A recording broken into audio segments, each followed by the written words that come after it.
hour into the show, but we're going to go overtime here with a little Pro Football Hall of Fame debate because we announced the 128 nominee finalists for the 2026 Pro Football Hall of Fame class here on this very show a couple weeks ago. And I wanted to get into some of the logjam, specifically at the wide receiver position, because we touched on it briefly last time, Howard. But, you mentioned Reggie Wayne, Torrey Holt, and Steve Smith Sr. were previous finalists for the Pro Football Hall of Fame. And now we inject a new first-time nominee in Larry Fitzgerald. And, these guys are so evenly matched, so many career accolades, and I'll try to run through some of them. But just give the listeners at home just some perspective in terms of when you guys are meeting and you guys are kind of throwing out the career resumes. What are some of does everyone have different criteria that they value and weight, or is it kind of certain criteria that you put more weight into? Just kind of give us some perspective if you can. Well, that last question is a great one, because a lot of times we don't know. When I say we, the committee, we don't know what a lot of people are thinking when any of these guys are discussed. We know what the people who talk are thinking, and that's not only the presenter, but those who then contribute to the discussion after that. But I would say with a selection committee of 50 people, I would say that if you added it up by the end of the day and discussed 15 finalists, that there's probably at least 30 and maybe close to 35 selectors that never say a word, don't say anything. They just sit back and listen. So you don't know what they're thinking. The only way you know what they're thinking is when the votes come in and we reduce it to 10, and now the process reducing it to 7. And so obviously with receivers, there's a lot of numbers that are thrown out there. A lot of times they're all very close, like you said. There's things that people have said about them, whether it's coaches, opponents, whatever it might be. But it's very difficult a lot of times to separate. And you mentioned those 3 guys that have been finalists, Wayne and Holt 6 times. Steve Smith Sr. last year was his first time as a finalist. Torrey Holt will automatically be a finalist for the 7th time because he was in the cut to 7. The 4 players who weren't elected last year from that 7 all move to the top 15 without being a part of the votes. But we also have Anquan Boldin, who was a teammate of Larry Fitzgerald, who's been a semifinalist 4 times, never moved to the final 15, and Hines Ward, who semifinalist 9 times and has never been a finalist. So it's really intriguing to see, and you wonder, right now, if I would ever say that I'm not sure that it's a lock, and I have said it, but I would be a pariah in Arizona if I said that Larry Fitzgerald isn't an absolute first-time eligible lock for the Hall of Fame. He's a Hall of Famer. There's absolutely no doubt about it. But I'm not so sure anymore that there's any first-time locks because of the way the process has changed.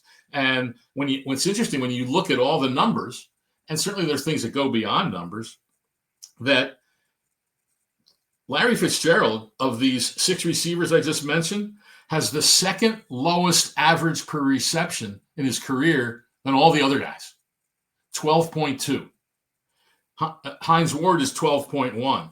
Then you have Anquan Boldin, 12.8. Reggie Wayne, 13.4. Steve Smith Sr., 14.3. And Torrey Holt, 14.5. Now, you can argue that because Holt's career was injury, that he didn't have some end of his career seasons where the average per reception wasn't that high. But a lot of those guys in the end of their career don't catch as many passes either, at that time. So there's all those factors, and they're all brought up. And believe me, in all full transparency here, I present Torrey Holt to the rest of the committee because of my days in St. Louis. And I mentioned all of these things. And I thought last year when he got to that 7, he had a heck of a chance of getting in there. And maybe if there were 5 that got in, he might have been one of the 5, but he wasn't in the top 3. Now you throw Fitzgerald into it, and who knows how that affects it. And so it's, like I said, it's really a tough process, especially when you have all these numbers flying around. And, how about 1,000-yard seasons? Now, Fitzgerald and Holt and Wayne all had 9 1,000-yard seasons in their career. Holt had 6 consecutive, which is the most of anyone else. And so it's, there's so many things you can get thrown out there that there's no end to it. And sometimes you wonder too in these presentations that people get, I don't know if weary is the right word, but when a lot of numbers are being thrown out, I don't know how much they're absorbed by everybody that's listening. You hope they are, but when there's, 3 finalists that are wide receivers, then who knows? The thing you wonder now with Fitzgerald coming into the loop, is Steve Smith does he become a finalist again? I mean, that's the question. Does some of the guys who are returning elected from the 12, do any of them not make it because this first-time eligible class overall is so strong with Fitzgerald, with Drew Brees, with Jason Witten, with Frank Gore? I'm not even mentioning all of them. So it's a very grueling process, but we all know obviously how much this means to the players and how life-changing it is. And we're all hopeful that the Hall of Fame changes the procedure at least close to back to what it used to be, or makes the minimum to get elected a little bit higher. Because again, when you only have the minimum being 3 modern day guys, then the numbers of it all kind of, argue against anyone. Here's a quick number that I know we talked a little bit about this a few weeks ago. Excuse me. Let's say, for argument's sake, that Drew Brees and Larry Fitzgerald become our unanimous picks, that all 50 selectors vote for them, right? Well, they have just eaten up 100 of the 250 total votes that the committee has that lists 5 of the 7, right? So there's only 150 left for 5 other guys. That's an average of 30. So what are the odds of one of those? One of them has to get in because there's a minimum of 3. But what's the odds of a second one getting 80% of the vote? Yeah. At least 40 votes. That's pretty hard to imagine. And that's one of the, to me, basic, simple mathematical issues of this. Actually, it's arithmetic. It's not even math. It's one of the basic numbers issues of this that I don't know if was truly considered when this change was made. Yeah, you like to see some consistency. Now, I actually have Holt with 8 consecutive 1,000-yard seasons from 2000 to 2007. And Reggie Wayne also 8 1,000-yard seasons. Fitzgerald 9 1,000-yard seasons. Steve Smith 8 1,000-yard seasons. Now, Holt played a little bit fewer seasons, as you alluded to. Steve Smith now has 6 return touchdowns on special teams and over 4,000 return yards. So that's another factor to consider there. I think what I really wanted to ask you, Howard, is I've always put a lot of emphasis on all pros as opposed to pro bowls, because if you're voted an all pro, it tells me that you were an elite player at your position that year. Would you lend credence to that philosophy? I would. I definitely would. The one thing about it is that there's a small number of players that are all pro each year. And so again, it's something I talk about in the Hall of Fame all the time. I mean, how many votes did someone miss by from making the cut to 15 or 10 or 7 or whatever it might be? Well, how many votes did the first 1 or 2, let's say, guys who weren't all pro, how many votes did they miss by? And they could be right in there in that discussion with the other ones, but it's a smaller number because obviously, Pro Bowl is broken down by conference. All pro is the entire league. So I think it is a much better indication, but Torrey Holt was also all decade. and that's in the vote by the same committee that votes on the Hall of Fame votes on the All-Decade team. But yes, All-Pro I think is very important. But a lot of times, if you have just so many guys that are having tremendous seasons, they all can't make it, obviously, to be All-Pro. And I don't know that his first wasn't an All-Pro, so all of a sudden he's not worthy when he might have missed by very few votes and still had an outstanding season or seasons when he wasn't All-Pro. Well, and we're not going to distinguish much separation, at least with the four candidates that I looked up, not including Hines Ward and Anquan Boldin, but both, Holt was a first-time All-Pro in 2003, a second-team All-Pro in 2006. Reggie Wayne, first-team All-Pro, two-time All-Pro overall, 6 Pro Bowls in total. Holt had 7 Pro Bowls in total. Steve Smith, 5 Pro Bowls and 2 All-Pro selections. And then Fitzgerald, just first-team All-Pro once in 2008, second-team All-Pro twice in 2009 and 2011, but 11-time Pro Bowl.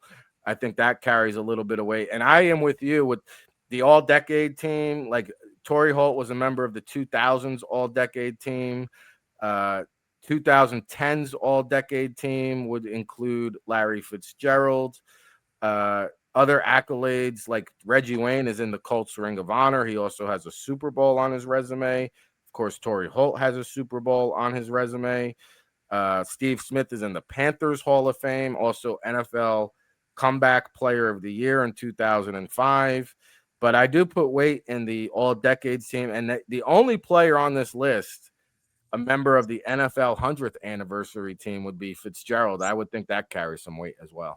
It potentially could. My issue with All-Decade, and I brought it up to begin with, my issue with All-Decade is sometimes guys don't make All-Decade because their best years of their career overlap over 2 decades. I mean, I made that argument for Isaac Bruce, who wasn't All-Decade, but from the years he entered the NFL in 1994, and didn't do much as a rookie, but in 95 through 2004, in that 10-year period, he was number 1 in basically every statistic among wide receivers, but he wasn't All-Decade because he did his work there. And so that can skew that.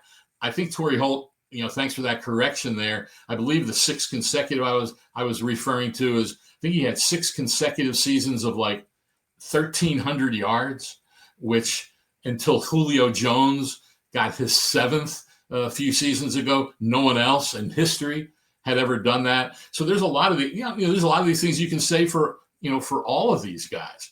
And I know Mike Sando of The Athletic put together a chart, and he picked 8 seasons as the standard, if you will, of pick the best 8 seasons for a lot of wide receivers. All of them, not just current, but Hall of Famers going way back.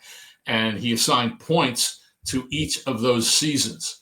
And Torrey Holt was ranked 3rd all time among the players with these 8 tremendous seasons. Now, obviously, there's other seasons that go into it, but a lot of times, players don't come in with a splash in the first 1 or 2 years. And then, like I said, at the end of Torrey Holt has one of the best average yards per game of a lot of receivers in history, right?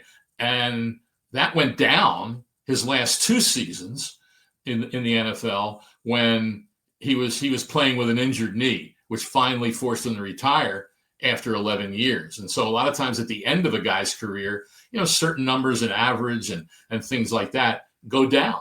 And so, but there's no doubt that these guys we've been talking about are worthy. It just comes down to the pecking order of when they end up getting elected. And my argument the last couple of years, quite honestly, for Holt is, hey, it's time. I mean, this will be his 12th season as a finalist, a semifinalist, and it's his 12th year of eligibility. So right out the gate with Isaac Bruce, and they were both eligible first time in the same year, along with Kurt Warner and Orlando Pace. But he was a semifinalist right out of the gate with Isaac Bruce, and he's been a semifinalist every year. And he ended up being a finalist for the first time in the year that Isaac Bruce got elected, which frankly surprised me a little bit. I didn't think he would become a finalist until Bruce got elected. But 12 years of eligibility? I mean, and I always say, hey, it's time. This guy's waited long enough. I mean, more than a decade as a guy who's there year after year after year. And at some point, Rick, I ask people, hey, what more can I say? What more can I say about the guy in the presentation? It's all been said. And many people thought that last year was going to be his year. And that's why I truly think that if they had done it the way they had for the previous 2 decades, he probably would have a gold jacket right now. Fascinating Pro Football Hall of Fame debate with Pro Football Hall of Famer Howard Balzer, Ric Serritella here going overtime on the All Access Football Daily Show. Let me ask you this then, Howard. Do you feel, and I know you don't know what other people are thinking, it's an educated guess I'm asking you, do you feel like the greatest show on turf, we know the history and one of the greatest teams of all time, do you feel that there could be a bias because so many players from that team have already made the Hall? You got Kurt Warner, Marshall Faulk, you mentioned Isaac Bruce, Orlando Pace, Aeneas Williams. Are maybe the voters saying, hey, enough is enough, we got to draw the line in the sand somewhere? Do you think there might be some of that going on? You never know. I don't, if it is, hey, it might only be a few people who have that feeling, but then again, it's only a few people that can keep a guy out. But I've been asked that question many times to all my great friends in St. Louis, and I still do some radio appearances back there. They think it's a St. Louis bias because, St. Louis lost the Rams and all that. I don't buy that. And one of the things that makes me say it's not the case is that Holtz is still there every year. If there was a thought of, well, there's too many, like some think that's why L.C. Greenwood didn't get traction in all his years as a modern day guy from the Steelers, how long it took Jerry Kramer to get in as a senior with all his great years with the Packers, but all these other guys that got elected. But Holtz there year after year. So if there was that bias, you would think he wouldn't make it that far, and that he wouldn't have made it to that cut to 7 last year. But in the cut to of being on the list of 5, who knows? Maybe if there's a couple, 3 people who do think that, then maybe that keeps him from getting those last necessary votes to get that 80%. So I will never totally discount it. I don't think it's the thought of the majority, but like I said, you just never know what a handful of people, less than a handful, might be thinking about that. On the other hand, those people are listening to what everybody says, and they're hearing it all. And so it certainly doesn't come up in the conversation, in the discussion. So if someone has it in their mind, then they should ask it, right? They should ask it. I mean, is Reggie Wayne? I mean, heck, the last couple of years, Torrey Holt has made the first cut to 10 and Reggie Wayne didn't. Is he being penalized because Peyton Manning is in and Edgerrin James is in and Marvin Harrison is in? Is he being penalized for that? Dwight Freeney is in, Tony Dungy, Bill Polian. Yeah, they're on the committee, but obviously there's 50. And it doesn't take many votes. Like I said, if there are 50 people, you need 40 votes at the very end to be elected. And so if you get only 38 or 39, hey, sorry, wait another year. And so, but again, we don't know. In that case, we know with Torrey Holt last year that there weren't and I think last year it was 40 because there were only 49 voters, but I think he still needed 40. So all we know is that there were, 10 people. Is that what it is? I guess that there were 10 people who didn't vote for him in their final group. But a lot of times, Rick, that is determined by the other guys, in the class. Antonio Gates, many thought he was going to be a first-time eligible guy. He wasn't. He got it in his second year. Eric Allen was nearing the end of his modern-day eligibility. Jared Allen had been there year after year. And the thought is, hey, there's been a lot of pass rushers that have gotten in, and he's waited long enough. So a lot of times it's who the other people are voting for that end up getting that 80%. And so there's a lot of factors, obviously, that go into it. Yeah, it's interesting just looking at some of these guys. Steve Smith was on the least talented teams amongst all of these players, I believe. And, in terms of Pro Football Hall of Fame teammates, he's only played with 2 Hall of Famers in his entire career, which would be Julius Peppers and Devin Hester. I don't think it means much, but it's just an interesting compare and contrast. Fitzgerald has played with 5 of them, Kurt Warner and Edgerrin James. And then at the tail end, you had Emmitt Smith, Alan Faneca, and Dwight Freeney with a cup of coffee there in Arizona. But Smith really was the heart and soul of that team. I don't know if he has enough, Howard, here to get him over the top when you compare his resume, though, to some of these other guys that we're talking about. It's going to be a fascinating vote. We're looking forward. And by the way, so they're going to narrow down the 128 finalists 3 more times, I believe you mentioned the last time you were on the show. Is that how it's going to work? Well, the finalists have been, I believe I'm trying to remember now if I'm correct on this. I believe cut it in half. Yeah. I think they picked a 50 that I believe they've done that. There's so many things that have been done, but I'm pretty sure I'm putting you on the spot here, but I'm very certain they have. And then at some point coming up soon, we will all vote on the 25. And then after that vote gets tabulated, we'll then vote on the final 15, which will be announced at some point either in late December or early January. And so, that's where the rest of the process goes. And, like I said, a lot of first-time guys.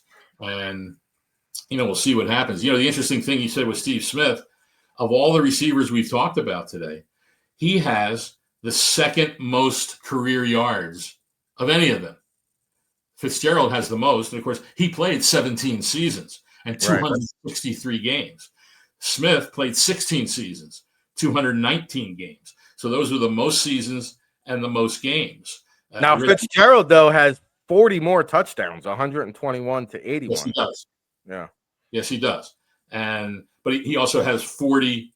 So that's interesting. He has, 44 more games than Steve Smith. But he has more touchdowns. I mean, heck, the next guy in touchdowns is Hines Ward with 85.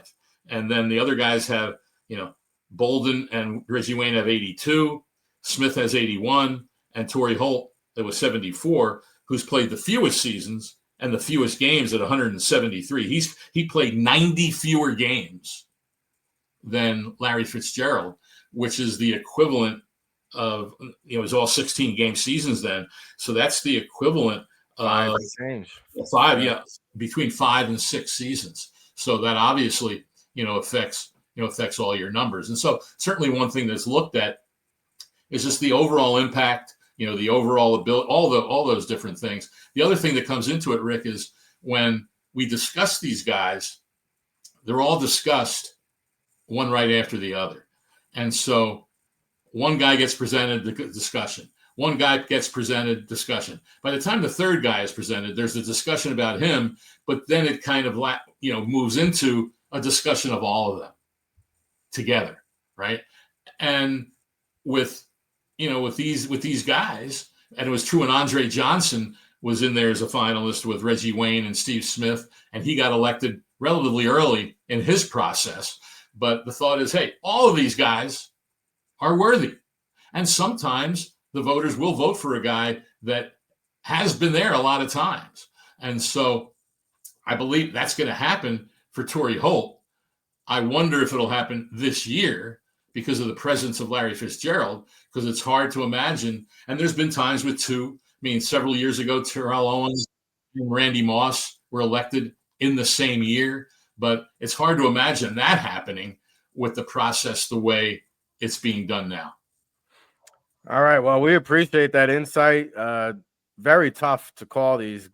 And I do think Fitzgerald is the leading candidate here. And then after that, it's very hard to decipher. But Fitzgerald, it's interesting. The fewest yards per catch. I guess he was more of a possession wideout, but he did come up with 17,492 receiving yards. But then you look at Holt with 13,382 in 11 seasons. That's just about as much as Steve Smith, 14,731 in 16 seasons. And then you got Reggie Wayne, 14,345 receiving yards. So, and then Hines Ward, Anquan Bolden, man, there's going to be a long list of nominees waiting to get the knock from Canton. Any parting shots on your way out the door, Howard? We appreciate the time and going overtime with us today. Yeah, I'll give you a couple of quickies. And you know, the one thing, and I haven't done the math yet, but I will, that average yards per game, Torrey Holt, I believe, is a shade higher than Larry Fitzgerald. And I remember pointing that out a couple of years ago in the committee, saying, you know, we need to look at all this because Larry Fitzgerald is going to be coming into this group. And this was before they changed the process. He's going to be coming into this group pretty soon. And many people are going to just look at him as a slam dunk Hall of Famer. And when you look at, aside from totals, when you look at some of the averages per game, he's right there with a lot of these other guys. But the other thing I'll come up with, I'll tell you is this. We all know, and you referenced it early, how many one-score games there are in the NFL. 5 weeks, 78 games. There have been 46 one-score games. All right? 24 by 3 points or fewer. But here's the thing that I discovered on Tuesday. It hit me Monday night after another close game on Monday night with Buffalo and New England. I said, boy, it seems that the primetime games this year have been really close. Yeah. Right. So on Monday Night Football, there have been 7 games played. 5 of the 7 have been one-score games, and 3 of them by 3 points or fewer. Total, Rick, since week 1, 18 primetime games and 12. So look at that percentage there. Crazy. And, yeah, 12 of the 18 have been one-score games. And so that's what drives the NFL in terms of the ratings for those for those primetime games. I remember that whole Colin Kaepernick controversy. Everyone was saying, oh my goodness, look at this. The ratings are down in the NFL and it's because of Colin Kaepernick and all that. But if you really broke it down, the ratings on Sundays, at least from the previous season, the ratings on Sunday games were about the same. The Sunday afternoon windows, right? They're about the same. But the primetime games were down. And was the reason Colin Kaepernick? Was it Colin Kaepernick? Or was it because a lot of them were bad games? Yeah. Blowouts. And so we know what happens in those games that started after 8 o'clock Eastern time. Well, if it's a bad game in the fourth quarter and it's out of reach, unless there's someone who has a fantasy player alive or has something else at stake, that TV's being switched off in the Eastern and Central time zones a lot of time. Yeah. And so I was going to say the primetime games have delivered. It's making us on the East Coast stay up very, very late to catch the endings. Exactly. So what's happened, again, what's happening this year with the matchups, they're very cognizant of it, trying to pick games that they totally believe will be excellent games. And when you've got a really close game coming down the wire, that obviously keeps people's attention, because the one thing they never publicize on ratings, and people should understand this, is ratings are an average of how many people have watched throughout the game. But they don't break down, let's say, oh, this game didn't have that great a rating on a primetime game, let's say. Well, what was it through 3 quarters? And then what was the fourth quarter rating that brought down the overall rating, which often happens. And a lot of times when people find out that this was a close game, a lot of times people tune in at near the end and that helps raise the rating, because a certain group of people haven't been watching maybe the whole game, but see that, hey, this is a hell of a game coming down the wire. I'm going to see how it ends here, how it goes in the fourth quarter. So that brings up the ratings. And that's what a lot of people, I think, don't realize when all those numbers are thrown out there and publicized. Yeah, good stuff. And we'll see. Even the games that are not expected to be close have been close. And we'll see if Thursday night delivers. The Eagles a 7.5-point favorite at last check over the New York Giants. But who knows? Could be closer than we anticipate. Always appreciate the time, Howard. We'll do it again next Wednesday. Thank you so much for joining.